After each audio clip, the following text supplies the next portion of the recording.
างนี้เป็นดินดากเนาะทางนี้เป็นดินทรายเบิดบ่อยู่เดี๋ยวมันเลิกเดี๋ยวมันเบิดดินทรายแล้ว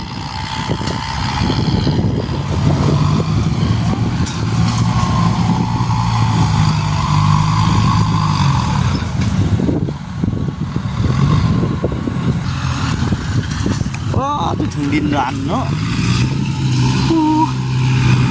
เพราะว่าทั้งนี้มันอยากแข็งๆเนี่ยมันคุ้งดินดานนะพี่น้องเนาะ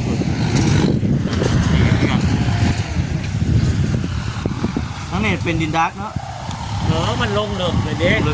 มันทั้งคุณมีแต่ดินทรายมันลงเลิกดินทรายที่มันลงแล้วมันโยกแล้วมันไปจับชุดจับได้นะมันทำเชือกถูกป่ะฮะเชือกมันนะว่ะ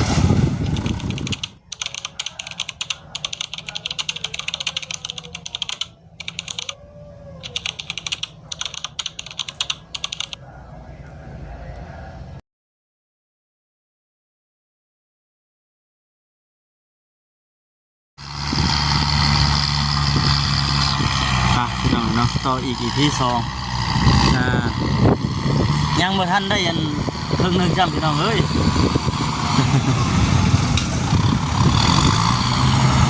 แต่ว่าอันทั้งเจ้าของรถดุดเพิ่นว่าแล้วอยู่ดอกว่าซั่นมื้อนี้นะช่วงแรงๆว่าซั่นนะทำมาคำก็เลย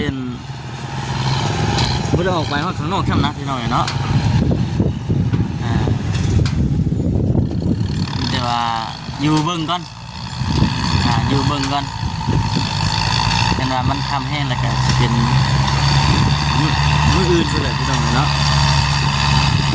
มื้ออื่นไปเลยจะได้ไป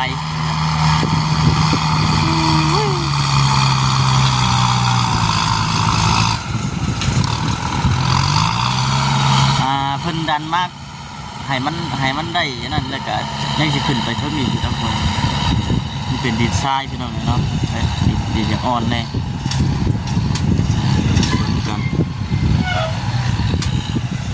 เบิ่งน้ำกันแบบยาวเลยอะไรบาดมันเรียกจังสีถ้าชีเลาะบางทีเลาะ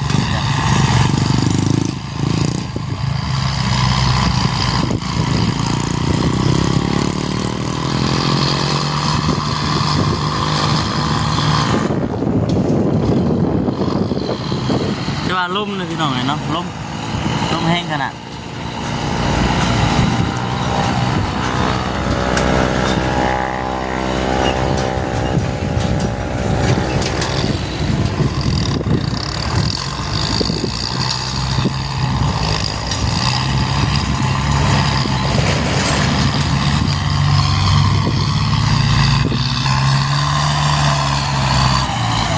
ประมาณนี้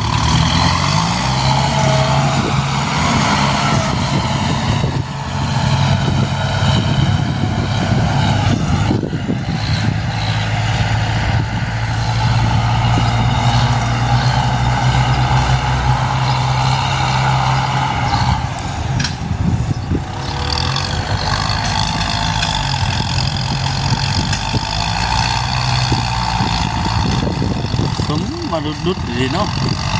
ทั้งเป็นทั้งทุกอย่างเลยดุดเป็นดุด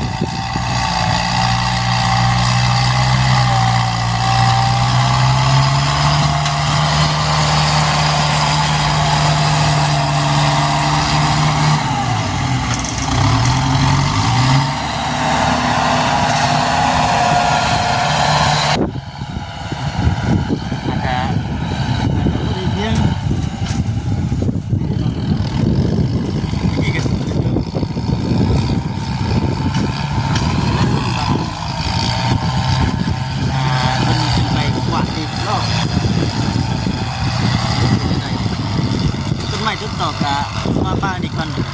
เสียจังน้อยเนาะเนาะ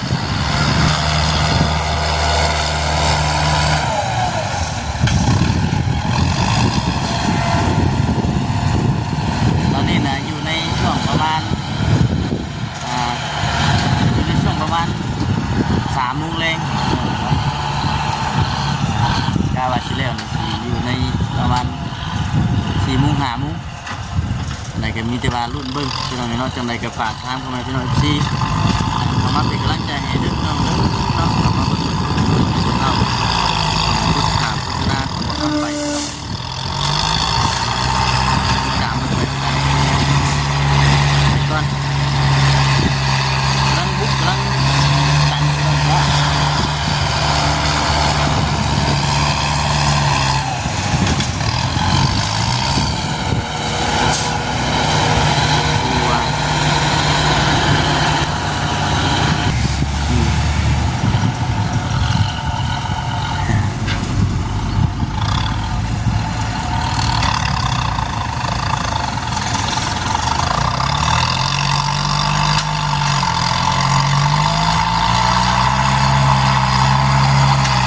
ง่ายๆก็คือเพิ่นเอาไปตามขั้นตอนเนาะนี่ว่าไว้ทั้งนี้เลยจังไปดันทั้งนั้นต่อกัน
ลมเลยเด้อพี่น้องเลยเนาะ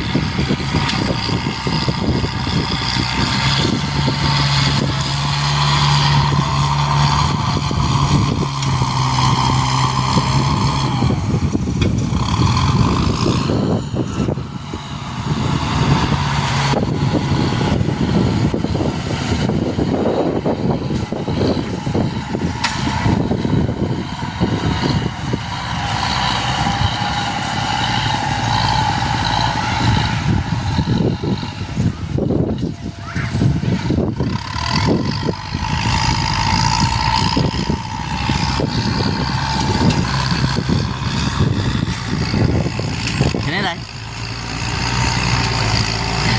ฮะดีใจปีนี้เอาชั้นนี้ก่อนเด้ออันนี้แหละ มันแล้วสามีของมันแล้ว อันนี้คือ อันนี้แหละกองคนเชื่อค่ะอันเชื่อเลยกะกองคนสิ้นใหญ่พี่น้องเนาะกองคนปีใหม่ก็แม่นวันนี้ก็เป็นมื้อที่6พี่น้องเนาะปีใหม่คือได้ของดีและตอบแทนปีใหม่คือหน้าเอาจากมา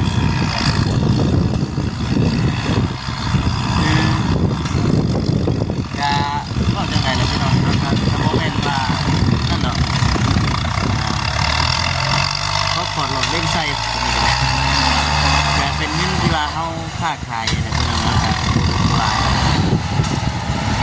เก็บเล็กน้อยเก็บนิดเล็กน้อย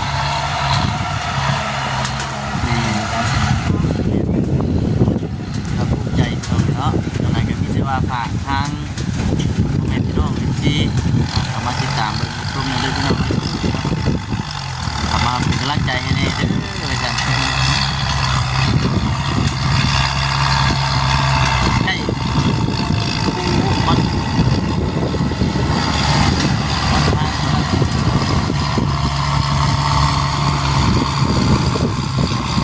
ใกล้เคียงทอดเลยเนาะทอดอันต่อเลยแม่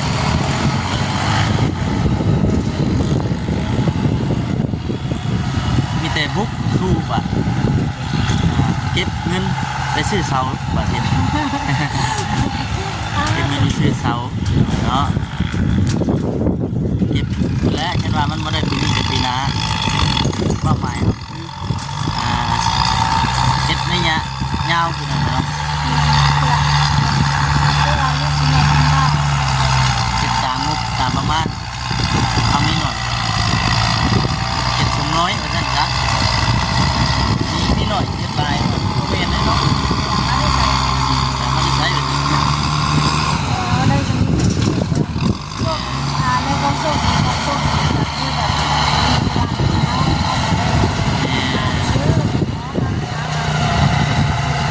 แต่ว่าเขาหามีกับ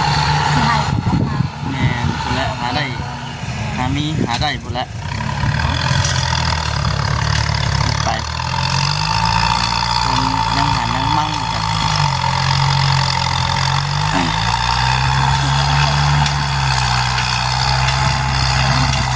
คิดอะไรได้ ได้สนุกได้แต่ว่า ดีใจ ไม่ค่อยได้ นี่คือของวันที่ใหญ่เลยเนาะตะกี้นะพากันคิดไว้พากันวางแผนไว้พี่น้องเนาะ ว่าสิสร้างให้เจ้าเอาดินมาถมแต่ว่าเจ้าบ่ได้มาถมมาอย่างแรกเราก็เลยตัดสินใจรอบที่สองจ่ายรอบที่สองนะครับ ได้แต่รอบที่ร้อยเลย ดีเอารุดคุณเนี่ยพี่น้อง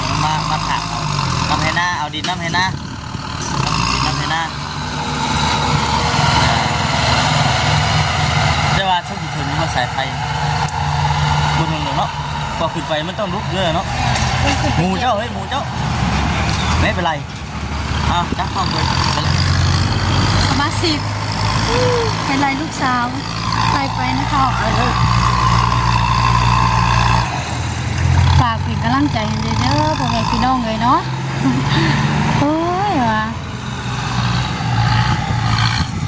มารุ่นมาเบิ่งน้องกันว่า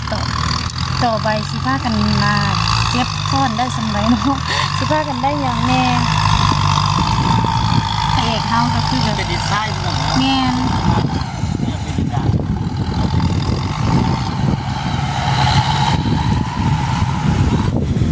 ลงมามันเจ็บเอาได้เนาะ รอเนี่ยคือรอเนี่ยฮะ เปย์คอยพวกพี่น้องเลยเนาะเพิ่นก็โอ้ยว่ะ ดีใจอยู่ ดีใจวะไปเลยอยู่เนาะ เดี๋ยวไม่ได้ไปเรียกเลยเหมือน แมนพอบ่มีคนอยู่เบิ่ง อยู่ ก็เลยสละแล้วอันนี้มื้อน่ะสิได้ไปอยู่เบิ่งพี่น้องเนาะ เขาง่ายกันต้องทำโลกการนี่มากผมเลยคือหมายคืออยากถ่ายก็อีกทีนึงมึง แม่น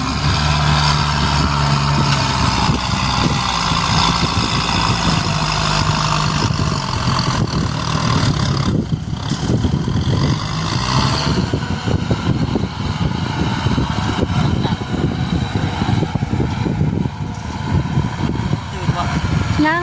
โอ้คำตื่นนี่ ขึ้นมาดิเบิด ดีใจว่าคักนี่ดีใจว่าโอ้ เฮ็ดสร้างลูกใหญ่พี่น้องเอ้ยเนาะอันนี้ก็คือเว่าแล้วเว่าอีกพี่น้องเนาะตัวนี้ก็ได้เพราะว่าทุกซี่ก็คือสีอู้นั่นแหละเนาะบรรยากาศหลายๆคนพี่น้องก็คือสีอู้นั่นแหละเพราะว่าอยู่ในเงื่อนนี่ก็คือมันมีแต่บอกคำว่าผมยังมีน้องนุ่มอีกอยู่ นี่กันเดี๋ยวฮะคือในกระปุกเจ้าของคืออยากมีเงินเป็นของเจ้าของ เราเนี่ยเห็นไหมที่บ้านที่นี่ ทำของกระปู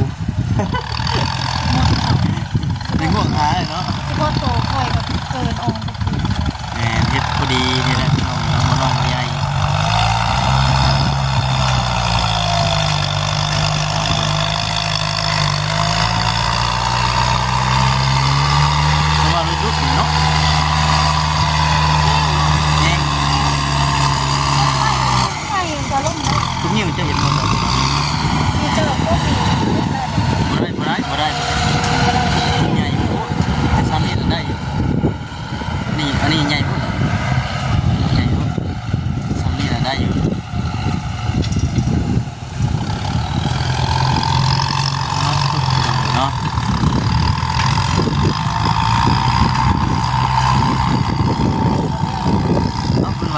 แรกอยู่วัน4 โมง5 โมงจะมุดเลยยังเวียนอยู่เนี่ยดันมาในห้วยเห็นวันแรกเลยเขาต้องจ่ายมื้อนี้เลยบ่ จากนี้นะ จ่ายตัวเลือกแล้วเนาะ เป็นเศรษฐกิจอยู่เนาะ แม่ นี่เลย เด้อ หันขายยังคือเก่าขายคือเก่าป่ะนี่พี่น้องเลยเนาะเป็นทานเป็นยังไงล่ะเนี่ยนี่จะว่าได้ย้อนทางผู้ใหญ่คนนั่นแหละพี่น้องเอ้ยหันกันเลยเนาะคนสดซอยมาแต่ก็ได้ค้าขายในยังกินทอดคิดถึงคนที่เก่าเด้อเนาะแล้วเป็นไงเป็นสดซอยมาคำตลอดมาขอบคุณหลายๆก็ได้มีเงินเก็บบัดสุดที่ก็เป็นหาไม่พี่น้องเนาะถ้ามันได้คนละบาทดีดิถ้ามันกล้าว่าเขาเสียยังมาอีกนะมันจะแบบนั้น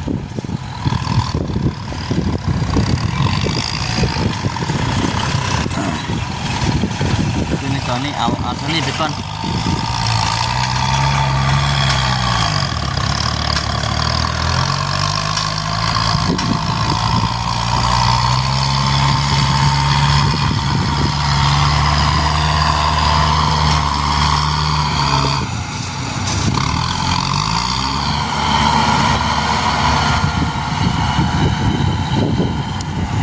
ก็ได้ครึ่งนึงพี่น้องเอ้ยมันก็ได้ครึ่งนึงเดี๋ยวประมาณนี้เลยเดี๋ยวยังมาท่านจะเพียงไปเลยหรอยังมาท่านจะเพียงไปเลยพี่น้องเลยเนาะเอาไปอีก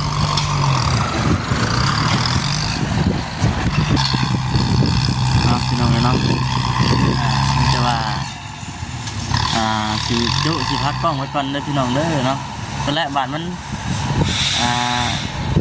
ใกล้ชิเลี้ยวเดี๋ยวสีถ่ายคลิปไปกันชี้ได้เบิ่งอีกทีนึงเนาะ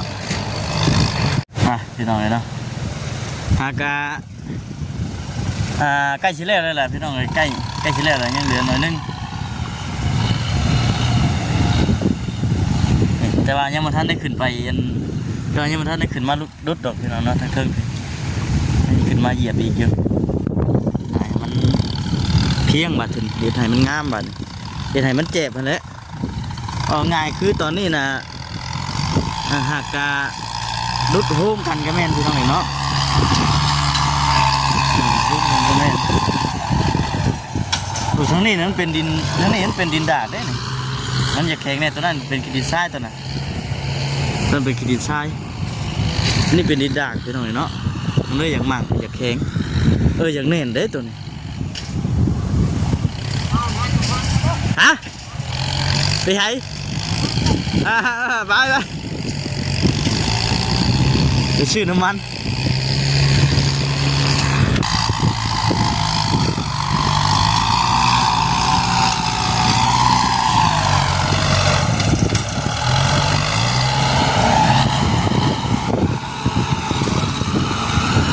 ยังอีกขั้นตอนสุดท้ายพี่น้องเลยเนาะนี่ขั้นตอนสุดท้ายแม่นขึ้นไปเถิงให้มันเพียงกันแล้วก็ให้มันเจ็บเท่านั้นตอนนี้นะยังอีกน้อยนึงตัวนี้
เติบได้พี่น้องเลย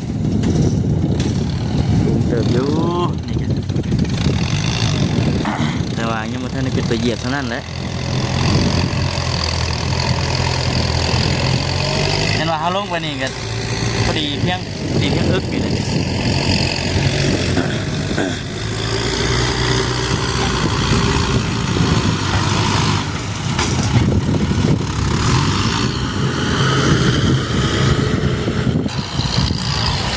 จนได้อันน้ำมันมาใส่อีกรอบ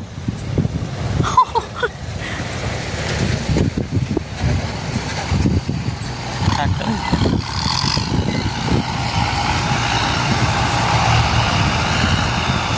ยังมีอยู่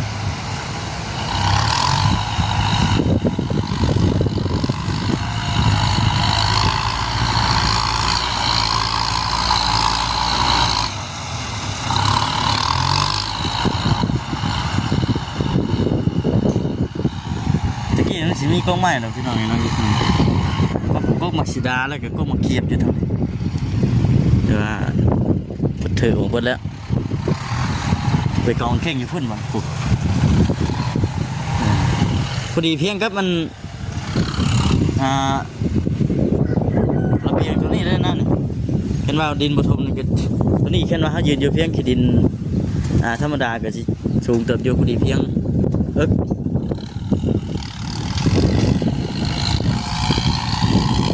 รอบค่ำๆพี่น้องเอ้ยเนาะรอบค่ำรอบ4 โมง 5 โมงรอบ4 โมง 5 โมงเพื่อนเจ้าของรถเป็นว่าดีเนาะ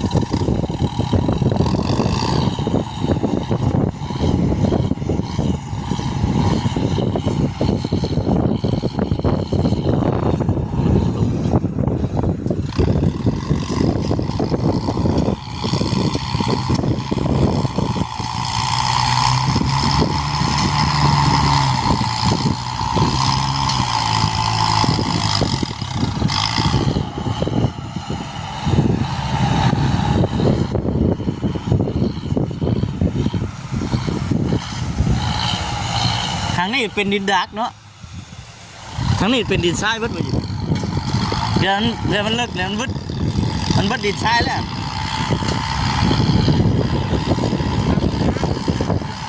ฮะทรายแกมดักเนี่ย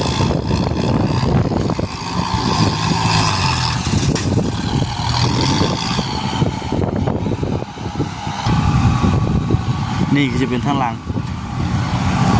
คือสิประมาณนี้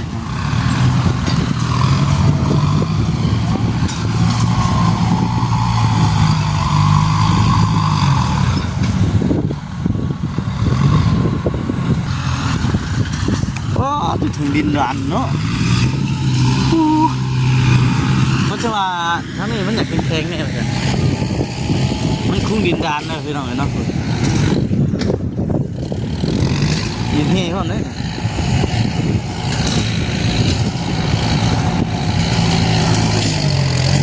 สูงต้องเข้ามาสูง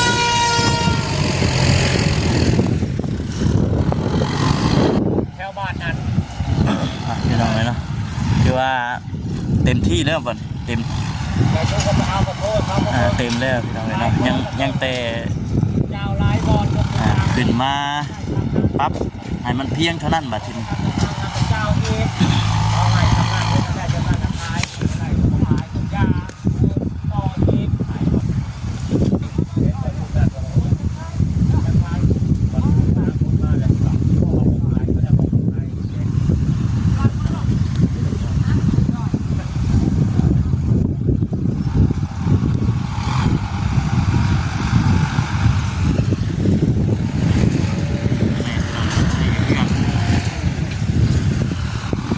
นี่เป็นดินดาร์กเนาะมันลงเลิกเลยเด็กมันจะพุ่นมีแต่ดินทรายมันลงเลิกดินทรายที่มันลงแล้วมันโยกแล้วไอ้สักชุดสักได้นะมันทับเชือกคุณพ่อฮะเชือกมันกันวะพอแล้วประมาณระเบียงเลยประมาณคนก่อระเบียงตัวลุ่มมาเวลามันสีช้ำนะ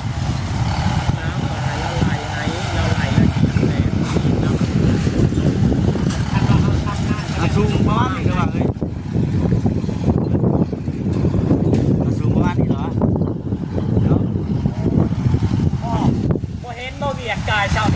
จะบอก เห็นนั่นแล้วเดือดการมาเช้านี่กัน จะจอยมันยังดูลำบากมันเรียกโอ้โห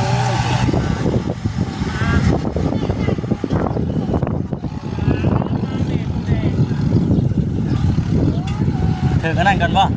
ถึงอันนั้นกันบ่ว่าถึงอันนั้นกันบ่จังขึ้นมาพี่ ก็เอากันปักกันแล้วเลยแต่เป็นกระดานมันเห็นจะดี ตัวนี้เด้ มันวาดออก พอดีเลยพี่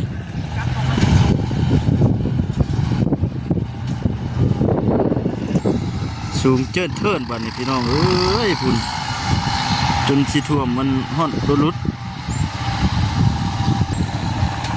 สูงคักปานยังเบิด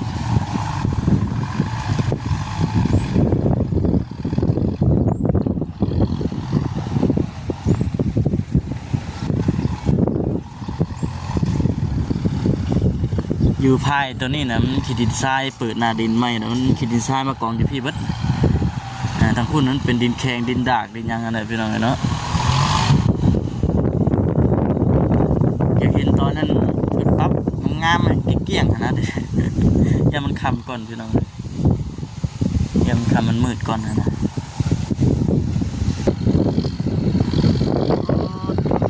จุดพึ่งคักก็ยังวะ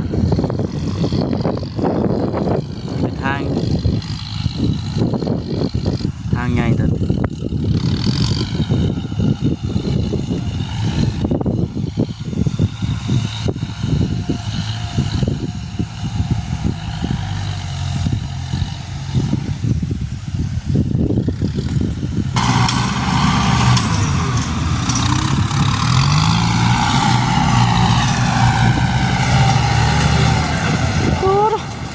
บวมก็จะถึงน้ำเลยได้เลย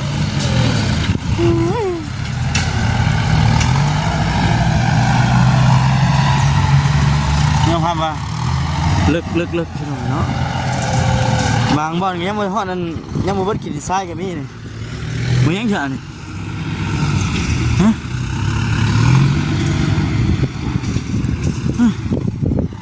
มือยังนั่น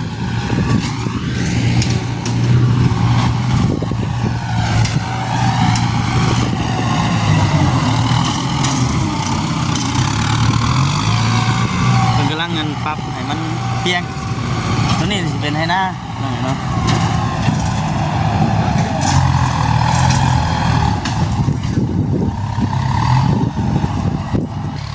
โจนคำพี่น้องเนาะ5 โมงเลยตอนนี้ยังบ่ทันได้ขึ้นมาปรับให้มันเพียงกันมีแต่ว่าติดตามเบิ่งอีพีต่อไปพี่น้องเนาะคลิปนี้มันยาวพอสมควรเลยเดี๋ยวบ่คันสิเฮ็ดอีกเป็นคลิปหนึ่งเด้อพี่น้องเลยทำไรจะฝากติดตามเบิ่งหน่อยขอบคุณอะไรเด้อพ่อแม่พี่น้อง FC ที่ให้กำลังใจเนาะสบายดี